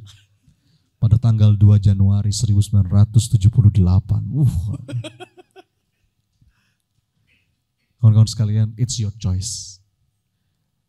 Anda mau nyimpen. Jadi kalau menurut satu teori namanya Sedona Method, emosi apapun nih, analoginya begini, emosi apapun yang ada di relung jiwa kita, dia tuh nggak punya power, dia tuh nggak nempel sebetulnya. Kayak begini nih tangan kita ini cerminan kondisi jiwa kita. Emosi apapun yang sesekali muncul itu kayak barang ini aja, dia nempel nggak? Dia nempel nggak? Sebetulnya dia nggak nempel, tapi kita yang menggenggamnya. Dia tuh nggak punya power, yang punya power tuh kita. Sebetulnya itu hanya sebuah keputusan. Kalau kita lepas, jatuh nggak dia? Jatuh. Tapi kita yang nggak mau lepas, kita yang megangin terus. Dan balik lagi teman-teman, kalau kita hubungkan dengan keimanan ya, pada akhirnya orang tuh akan mudah memaafkan kalau dia berharap dimaafin sama Allah. Ayatnya itu wal ya'fu wal yasfahu ala tuhibbuna ayaghfirullahu lakum. Itu Quran surat An-Nur. Surat cahaya. Kata Allah, maafkan mereka, lapangkan dada, bukankah kamu juga ingin dimaafin sama Allah? Jadi teman-teman sekalian, latihan. Namanya latihan awalnya sakit dulu, betul nggak? Ya. Kalau orang nggak pernah olahraga, sekali olahraga sakit nggak? Pegel. Sakit, pegel. Orang nggak pernah angkat beban, tiba-tiba angkat beban. Awalnya sakit dulu nih, mungkin ototnya pecah dulu, tapi setelah itu enak. Setelah itu powernya nambah. Ya. Gitu ya. Nah, mungkin itu Mas Imam, nanti kita diskusi saja setelah ini. Tapi setidaknya saya mau sampaikan ada 5 latihan jiwa yang ini menjadi pondasi kalau memang kita pengen punya dada yang lapang. Ketika dada kita lapang, rezeki lapang. Anda boleh pegang ini. Serius saya. Serius. Dan kita semua udah ngerti yang namanya rezeki itu jangan disempitkan sama ukuran materi. Rezeki itu luas banget. Tapi kaidahnya lapang dada, lapang rezeki. Lapang dada. Ya. Dan kalau pengen punya dada lapang, setidaknya 5 latihan dasarnya. Yang pertama apa tadi? Berdamai dengan masa lalu. Yang kedua, berdamai dengan masa depan. Yang ketiga, latihan untuk menikmati, menghargai, mensyukuri hari ini. Yang keempat, latihan untuk berdamai dengan apa kata orang. Kita gak bisa bikin semua orang suka sama kita teman-teman. Ya, masih ingat kisah Luqmanul Hakim? Bapak sama anak yang naik keledai, masih ingat? Bapak anak naik keledai, anaknya di atas keledai, bapaknya di bawah, dituntun keledainya. Kira-kira diomongin orang gak? Apa kata orang? Tuh anak gak tahu diri begitu tuh, bener gak? Gak punya etika, enak-enakan dia di atas, bapaknya suruh jalan di bawah, anak gak punya adab itu, betul? Begitu kan? Kaum nyinyirun, komunitas Juliders, netizen yang maha benar dengan segala komentarnya. Bapaknya dengar, nak salah nak, tukerannya nak, bapak di atas, kamu di bawah, tolong tuntun keledainya. Jalan mereka, salah lagi gak? Dia ngomongin orang. Apa kata orang? Kok ada ya bapak tega gitu sama anak? Betul? Bapak macam apa kayak begitu? Bapaknya dengar, nak salah nak. Sini nak kita naik berdoa aja ya nak. Naik berdoa di atas keledai, jalan mereka. Salah lagi? Dia ngomongin orang lagi. Apa kata orang? Bapak sama anak gak punya peri kebinatangan. Keledai kecil kau dinaiki berdua. Solim itu. Nyiksa binatang. Bapaknya dengar, nak salah nak, turun aja yuk nak. Turun mereka berdua, dituntun keledainya. Salah lagi? Apa kata orang? Dasar bapak sama anak gak punya otak. Bawa keledai kau bukan difungsikan malah dituntun. Apa coba? Akhirnya saking bingungnya apa kata bapaknya? Ya udahlah saya gendong aja keledainya. Sekarang semua orang sepakat dia orang gila. Teman-teman mau ngelakuin apapun, saya pastikan Anda nggak akan selamat dari komentar manusia. Betul? Ini dua sisi nih, dua sisi. Sisi pertama, relax aja. Namanya manusia tuh pasti kerjaannya mengomentari. Sisi kedua, jangan suka mudah mengomentari orang, oke? Ayolah, apa sih? Sekarang tuh orang mungkin mulutnya diam tapi jempolnya nggak diam, ya nggak? Semua dikomentarin, nggak ada hubungannya sama kenal aja, enggak. Ngurusin urusan artis lah, ngapain gitu?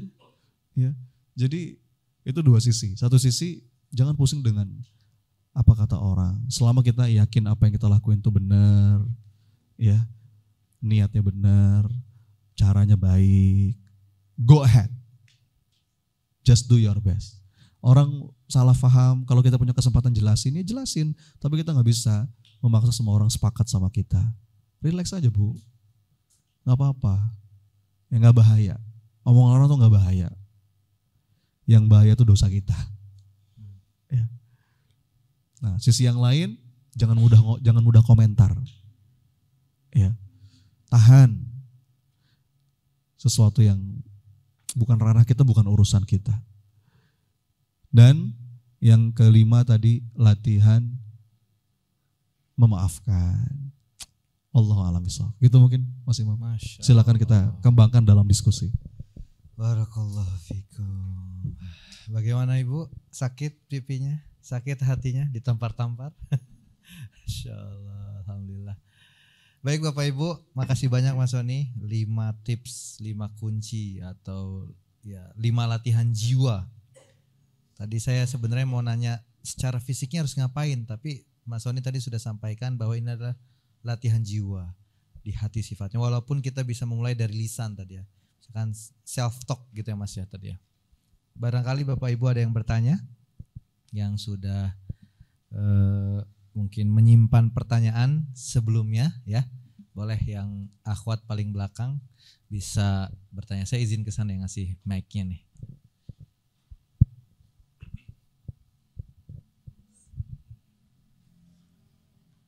Bismillahirrahmanirrahim. Assalamualaikum warahmatullahi wabarakatuh. Terima kasih untuk kesempatannya untuk bertanya, dan terima kasih juga untuk pemaparannya dari Ustadz Sony. Saya izin bertanya mengenai untuk yang step 4 tadi yang dijelaskan oleh Ustadz ya, terkait berdamai dengan kata orang. Saya izin bertanya Ustadz, kan kita dari sekolah ya sering disampaikan bahwa sebagai sesama muslim dan muslimah kita wajib untuk saling mengingatkan dengan cara yang baik seperti itu. Memang bukan dalam konteks seperti berkomentar di sosial media di secara publik gitu kan, tapi dengan seringnya terjadi fenomena hal tersebut, komentar secara publik, kemudian kita jadi terlalu sensitif, lalu kita jadi saling mengingatkan untuk berhenti mengingatkan. Jadi saya bertanya-tanya sebetulnya Ustadz gitu, sebatas mana kita bisa mendengarkan omongan orang, karena kalau kita tidak mendengarkan sama sekali bisa jadi sebenarnya ada hal baik di sana gitu kan yang disampaikan gitu, sementara kita sendiri sebagai manusia adalah tempatnya salah gitu, kita tidak selalu di kondisi yang baik, kita juga secara keimanan tidak selalu di kondisi yang baik, dan sesama manusia disitulah perannya untuk bisa saling mengingatkan gitu. Jadi saya izin bertanya Ustaz, sebagai sesama manusia yang sama-sama punya salah gitu kan, itu bagaimana kita untuk membatasi apa yang harus didengarkan dan apa yang tidak gitu. Terima kasih Ustaz. Mau nanya adik? Masya Allah. Baik, terima kasih banyak. Tadi Mbak siapa Mbak? Maaf. Siapa? Mbak Rizka ya, dari Bekasi. Masya Allah, pertanyaan yang sangat baik. Ada lagi yang bertanya mungkin? Di online coba saya cek dulu sebentar ya. Wait, wah semuanya ini. Masya Allah. Jadi apa batasnya Mas Sony dalam Terima kasih Mbak Rizka. menerima? Rabbi shrah li sadri wa yassir li amri wahlul 'uqdatam min lisani yafqahu qawli. Yang pertama, tidak memusingkan apa kata orang itu bukan berarti anti kritik. Itu dulu ya. Anti kritik. Makanya dalam Islam yang saya pahami pun kata para ulama, betapa mengkritik pun itu ada adab-adabnya gitu ya. Ada adab-adabnya. Tidak di depan umum. Bahkan yang paling baik itu face to face gitu ya, secara rahasia. Itu kalau kita mau mengkritik. Tapi kalau kita yang dikritik gimana? Ya kita mesti dengerin semua Mbak. Jadi kalau misalkan pertanyaannya mana yang mesti kita dengerin, mana yang gak mesti kita dengerin. Tahap awalnya kita dengerin semua. Tapi kuncinya ada pada respon. Jangan reaktif. Di sini ada satu kaidah yang saya sebut dengan jeda. Coba diulang apa? Jeda. Reaktif itu apa? Reaktif itu begini. Dikatakan reaktif, kalau ada stimulus, kita langsung respon. Itu namanya reaktif. Jeda itu adalah memberi jarak waktu antara stimulus dan respon. Ada banyak sekali masalah dalam hidup yang terjadi karena kita nggak pernah jeda. Jeda itu penting. Jeda itu saking pentingnya dalam sehari minimal kita diminta 5 kali jeda. Betul nggak? Lewat apa? Sholat. Bahkan kata Nabi, ya Bilal arehni bis sholat. Jadi kata kuncinya ada pada jedanya nih Mbak. Kalau kritik, masukan, mau dengan cara apapun, nggak apa-apa kita terima dulu. Gitu. Tapi jangan reaktif. Gitu. Kadang-kadang ada kebaikan hati yang kejam, tapi ada kekejaman yang baik hati. Ada orang yang kelihatannya kok kejam gitu ya. Mungkin kita kan nggak bisa mengendalikan sikap orang ya. Ada orang yang mungkin caranya kurang baik, tapi ternyata kalau dalam jeda itu kita renungi, kita tafakur, ternyata kalimat-kalimat yang pedes itu benar juga ya gitu. Tapi ada orang yang justru dia nggak pernah ngasih masukan, ngomongnya baik-baik terus, tapi itu malah menjerumuskan kita. Karena kita nggak pernah lihat bolongnya diri kita. Nah, kata kuncinya ada pada jeda. Ketika jeda tuh Mbak, di situ kita coba pilah-pilah. Mana yang ini konstruktif, ini sebetulnya bagus. Dan memang kita perlu jujur sama diri sendiri. Ya. Nah, tips dari saya supaya kita nggak terlalu banyak sakit hati dengan kritikan, bahkan hinaan, celaan orang, kita perlu punya mentalitas begini, bahwa apa yang dikatakan orang itu sebetulnya masih jauh lebih baik daripada jeleknya, aslinya kejelekan kita. Betul gak sih? Gini loh teman-teman, kita itu kan dipuji orang, itu bukan karena kita mulia, tapi karena Allah menutup aib-aib kita. Setuju gak? Iyalah, itu udah pasti. Allah itu punya sifat maha menutup aib. Iya. Makanya sampai ada kaidah begini nih Mas Imam, kata para ulama. Kalau misalkan ada seseorang yang kemudian dia dosanya itu terbuka, itu hampir bisa dipastikan bukan yang pertama kali. Ya, mohon maaf ya, ada orang misalkan korupsi, terus ketangkep tangan, OTT. Ada orang mohon maaf berzina, terus ternyata digerebek warga, ketahuan. Itu hampir bisa dipastikan bukan yang pertama kali. Karena Allah itu punya sifat maha menutup aib. Kalau baru sekali itu ditutup bisa sama Allah tuh aibnya Bu. Ditutup lagi, ditutup lagi, ditutup lagi. Itu sampai betul-betul udah keterlaluan gitu ya. Sampai itu kebuka. Dan pada akhirnya kebuka itu pun kalau kita ambil pesan cintanya jadi tobat sebuah kebaikan. Itu dulu. Jadi supaya kita nggak take personal gitu. Ketika ada kritik, masukan, kita punya mentalitas ya sejelek-jeleknya orang menjelek-jelekan kita gitu istilahnya. Itu sebenarnya kalau kita mau jujur, itu masih jauh lebih baik daripada kejelekan asli kita, betul nggak? Orang tuh jadi nggak jernih, terus jadi tersinggung bawaannya, jadi kayak bawa itu menjadi personal karena kita nggak jujur sama diri sendiri.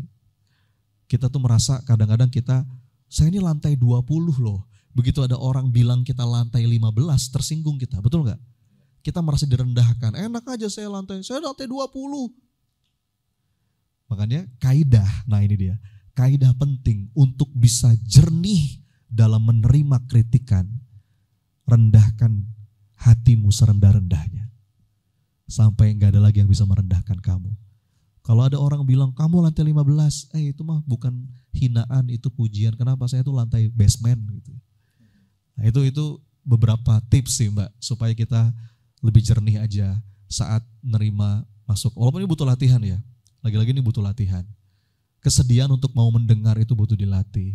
Apalagi kadang-kadang kalau kita posisinya sedang di atas, sedang punya, nah itu lebih challenging tuh untuk mau dengerin orang.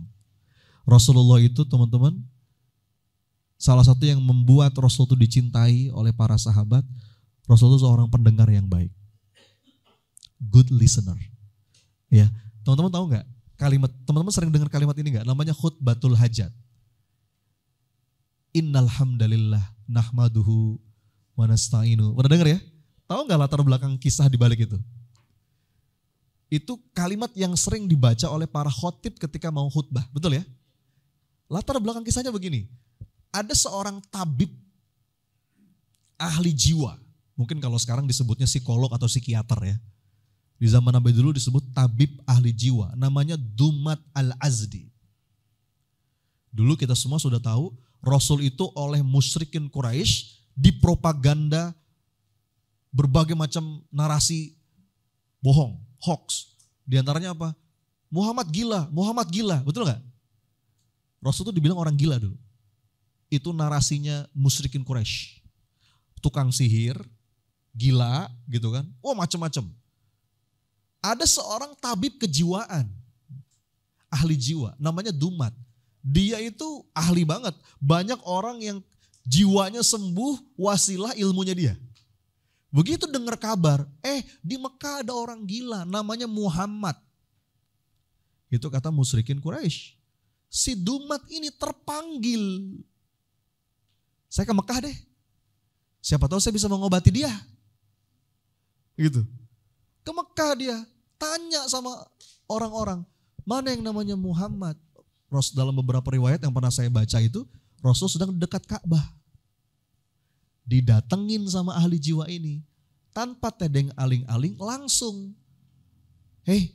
Kamu namanya Muhammad ya? Kamu katanya gila ya? Anda tahu Rasul itu enggak memotong sedikit pun perkataannya. Rasul simak. Dia ngomong ngalor ngidul. Aku ini punya ilmu.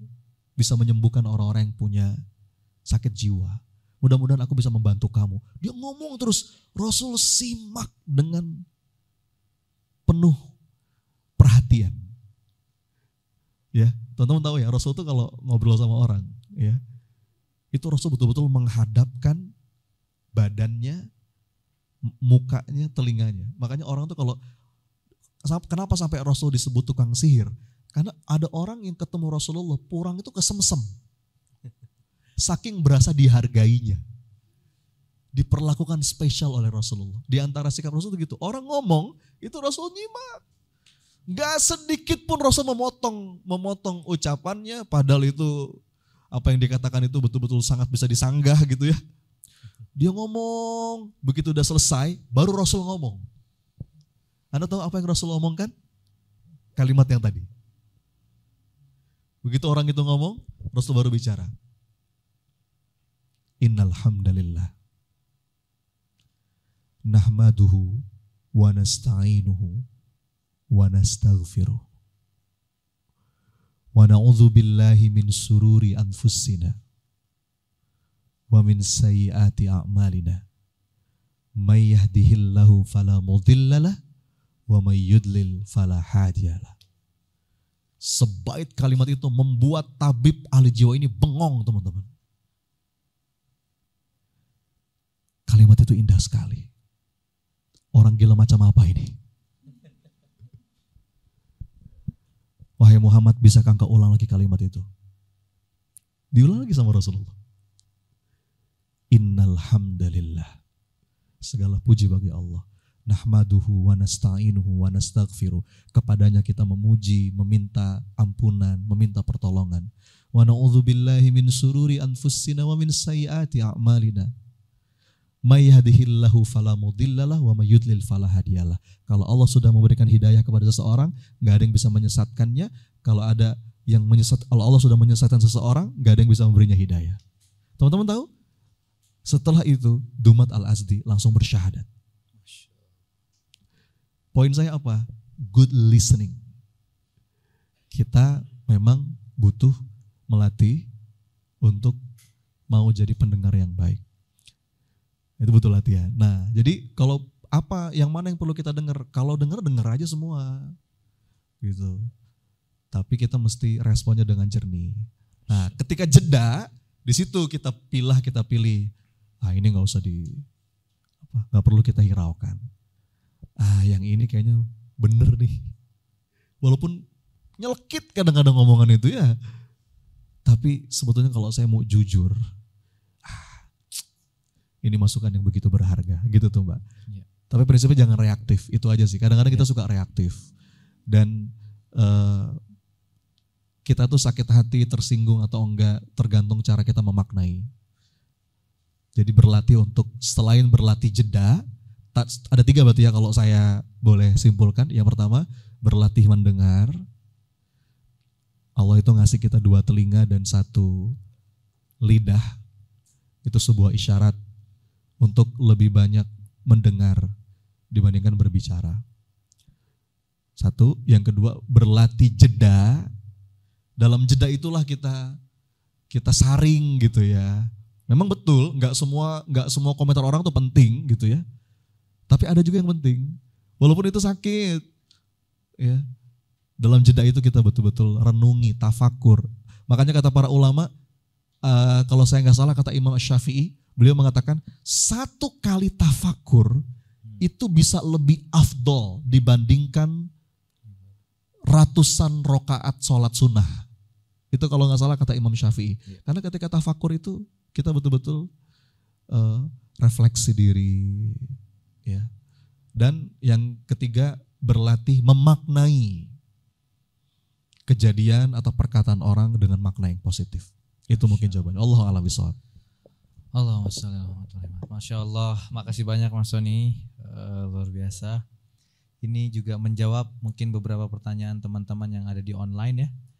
Berarti tadi tidak reaktif ya, menjadi seorang good listener, jeda, dan juga yang terakhir adalah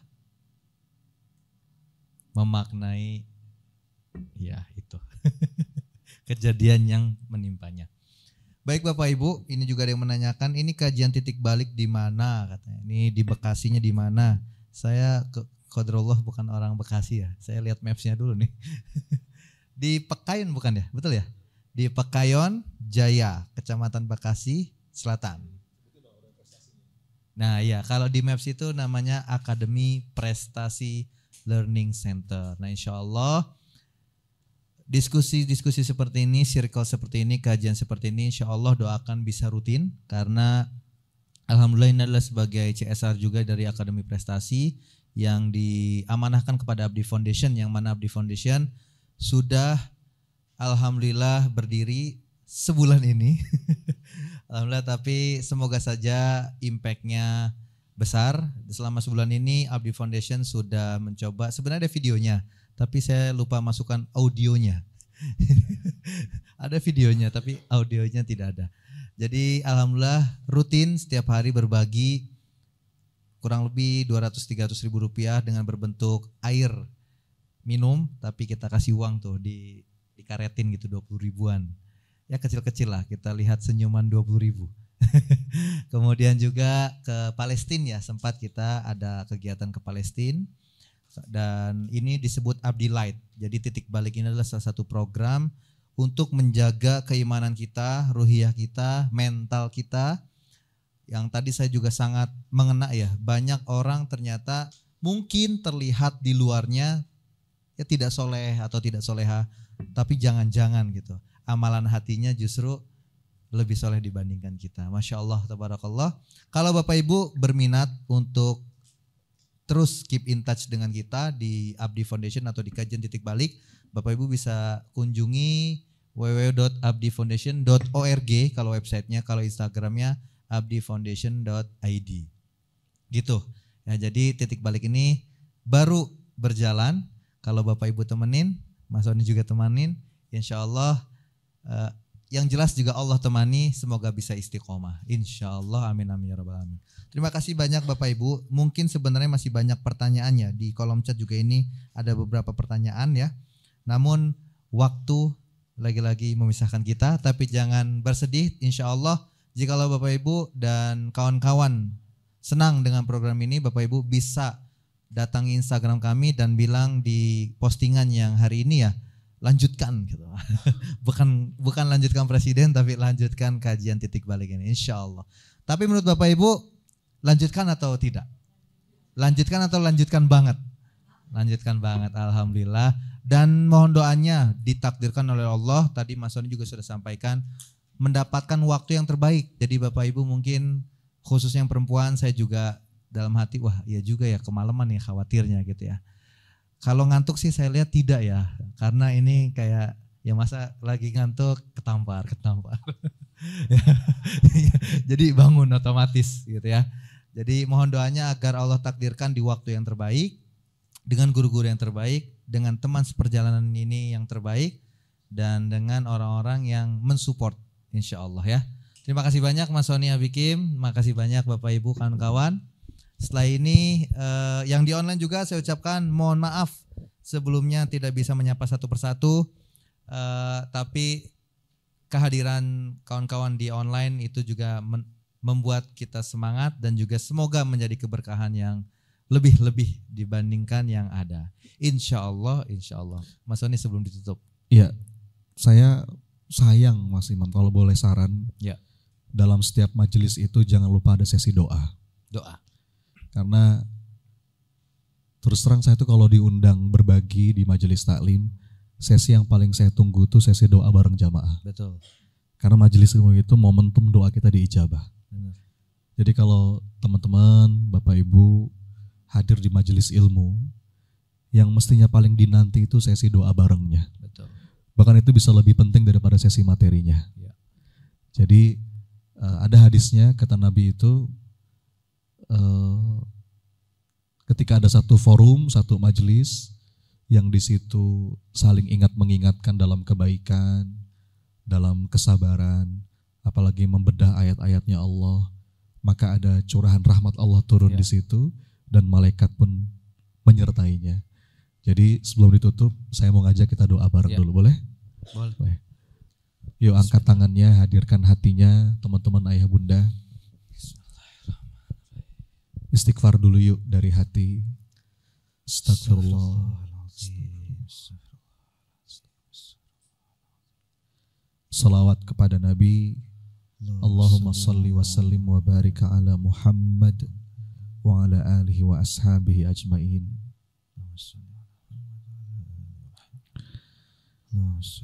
Duhai Allah yang maha mendengar sepelan apapun doa kami. Ya Sami. Duhai Allah yang maha tahu berkumpulnya kami malam hari ini. Ya Rabb, catatkan siapapun yang hadir pada hari ini. Tiap langkahnya Engkau jadikan penggugur dosa. Kami datang ke sini ya Allah, gak ada niat lain kecuali ingin belajar jadi hamba yang semakin baik. Maka catatkan ya Allah siapapun yang hadir malam hari ini, tiap langkahnya menjadi amal saleh. Ya Rabb, wasilah majelis ilmu ini lembutkan hati kami. Mungkin selama ini hati kami sudah mengeras ya Allah karena dosa, hingga tidak bisa merasakan getaran ketika namamu disebut, tidak bisa merasakan getaran ketika ayatmu dibacakan. Jangan ya Allah, ya Latif, lembutkan hati kami, karuniakan kepada kami hikmah dan hidayah. Allahumma aftah lana hikmataka wansur alaina rahmataka ya dzal jalali wal ikram. Ya Allah, jika ada di antara kami yang sedang sempit, lapangkan ya Allah. Jika ada di antara kami yang sedang sulit, mudahkan ya Allah. Jika ada di antara kami yang sedang berat, ya Allah, apapun judul persoalannya, ringankan ya Allah, kuatkan pundaknya. Kalau ada di antara kami yang sedang sakit, ya Allah, sembuhkan lahir batinnya. Kalau ada di antara kami yang sedang terjebak hutang, ya Allah, berikan jalan untuk bisa lunas ya Rabb. Jangan Kau biarkan kami wafat dengan meninggalkan banyak hutang ya Allah. Jika ada di antara kami yang rindu ingin ke tanah suci, undang kami ya Allah dengan cara-Cara-Mu pada waktu yang paling tepat bersama orang-orang yang kami cintai. Izinkan ya Allah kami semua yang ada di sini bisa merasakan wukuf di Arafah-Mu, bisa sujud langsung di depan Ka'bah-Mu, duduk bersimpuh di masjid Nabi-Mu. Ya Allah, jadikanlah pasangan kami, anak-anak kami, keturunan kami saleh, salehah. Rabbana hablana min azwajina wa zurriyatina qurrata a'yun waj'alna lil muttaqina imama. Teman-teman, Bapak Ibu, saya berikan kesempatan, silakan doa masing-masing. Apapun yang sekarang terlintas di pikiran, apapun itu, apapun yang sekarang ingat, yuk minta yang baik-baik. Saya aminkan. Amin ya Allah. Amin ya Allah. Apapun yang sekarang keingatan, lagi punya masalah apa yang kepengen ditolong sama Allah, lagi punya hajat apa yang pengen dimudahin sama Allah, ayo minta sekarang Bapak Ibu, teman-teman. Majelis ilmu, kata Nabi, salah satu saat mustajabnya doa insya Allah. Amin ya Rabb. Amin ya Allah. Amin ya Allah. Allahumma inna nas'aluka taubatan nasuha wa taubatan qoblal maut. Ya Allah, berikan kami kesempatan taubat sebelum Engkau panggil kami nanti. Allahumma inna nas'aluka al-husnil khatimah wa na'udzubika min su'il khatimah. Ya Allah, hati kami masih terbolak-balik. Ya muqallibal qulub, tsabbit qulubana ala dinik. Rabbana atina min ladunka rahmah wa hayyi' lana min amrina rasyada. Rabbana atina fid dunya hasanah wa fil akhirati hasanah wa qina adzabannar. Alhamdulillahi rabbil alamin. Alhamdulillahi rabbil alamin. Silakan dengan kanan kirinya salaman, berterima kasih, saling mendoakan, saling minta maaf. Terima kasih Mas Imam, turun. Insyaallah. Jazakallah khair Mas. Barakallah. Alhamdulillah. Alhamdulillah. Terima kasih banyak Mas Sony. Dengan diakhirkannya dengan acara pada hari ini dengan doa, maka hari ini telah selesai acaranya. Insyaallah setelah ini kita foto bersama.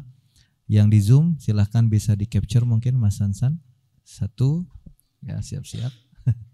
2, 3, 1, 2, 3, Masya Allah, amin amin. 1, 2, dan 3. Oke. Dan yang di sini setelah ini kita sesi foto bersama, kita cepat saja karena sudah malam juga. Bapak Ibu sekali lagi, insya Allah informasi terkait Abdi Foundation atau titik balik juga bisa diakses di Instagramnya itu abdifoundation.id. Terima kasih banyak. Sekali lagi makasih banyak Mas Sony. Kita sampaikan semuanya terima kasih kepada Mas Sony Abikim. Terima kasih, jazakallahu khairan katsiran, dan mohon doanya agar beliau selalu sehat, Allah berkahi, keluarganya dilindungi dan bahagia dunia akhirat insyaallah. Mari kita sempurnakan dengan hamdalah, istighfar sepenuh rasa dan doa kafaratul majlis. Alhamdulillahirabbil alamin. Astaghfirullahalazim, astaghfirullahalazim, astaghfirullahalazim. Subhanakallahumma wa bihamdika asyhadu an la ilaha illa anta astaghfiruka wa atubu ilaik. Assalamualaikum warahmatullahi wabarakatuh. Jazakallahu khairan. Masyaallah.